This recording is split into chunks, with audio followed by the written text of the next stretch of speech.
Good morning guys. Alam niyo ba guys, ano itong ginagawa ko? Ito ay basiyo ng ating mga itlog na ginagamit. Guys, yan. Ang gagawin ko nito, akin siyang i-bake natin. I-bake natin siya ng mga 3 minutes. 3 to 5 minutes i-bake. Kasi, gagawin natin itong fertilizer guys. Sa ating mga vegetable natin. Ayan guys, oh. Gawin natin itong mga fertilizer. So, huwag niyong sayangin yung mga itlog niyong, shells.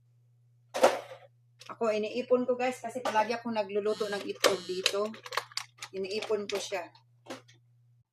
Ayan guys, let's bake it for 5 minutes.